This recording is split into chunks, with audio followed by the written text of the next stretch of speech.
À Rafah, la délégation parlementaire dont le député insoumis Éric Coquerel avait pris l'initiative avec d'autres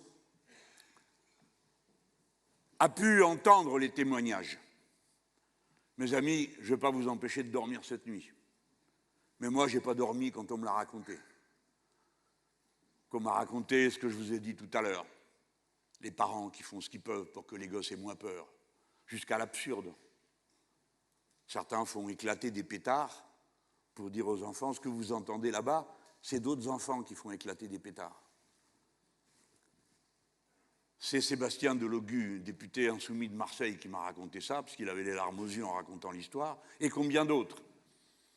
Vous imaginez ce que c'est la vie quand il n'y a plus rien à manger, plus rien à boire, plus d'électricité, que vous êtes massé dans des bâtiments dont vous ne savez pas s'ils vont être bombardés ou pas, des milliers de gens entassés, empilés, et qui peuvent voir au loin la station balnéaire égyptienne vide, si jamais ils s'approchent assez de la frontière pour le voir, de temps à autre, des drones passer au-dessus des centaines, Sébastien m'a dit des milliers de camions arrêtés tout le long, et qui, de temps à autre, bombardent un camion, parce qu'il a paru suspect à celui qui observe depuis la caméra du drone. Si bien que la route fait des zigzags entre les camions explosés pour pouvoir faire passer le reste, quand quelqu'un peut passer, c'est-à-dire on ne sait jamais quand, des fois un, des fois rien. Rien, et puis rien, et rien encore. Pour sortir, personne. Pour entrer, personne à peu près. Voilà ce qu'est ce massacre. Nous ne sommes pas en train de parler de quelque chose d'abstrait, une guerre vidéo en quelque sorte. Nous parlons de dizaines, de centaines de milliers de gens condamnés à mort, à qui on a dit partez d'ici pour aller là-bas. Et sitôt qu'ils y étaient, on les a bombardés. Et maintenant on leur dit de là, allez là.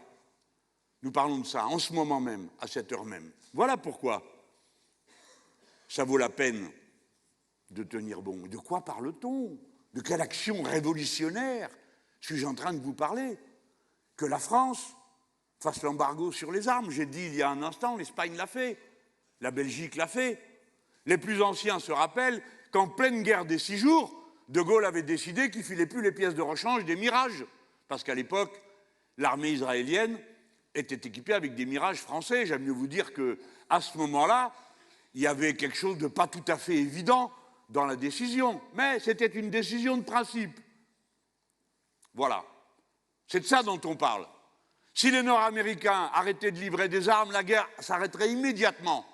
C'est pourquoi nous pouvons agir en empêchant que les armes continuent d'arriver là-bas. C'est ça qui est important. C'est d'aborder les choses par leur contenu concret.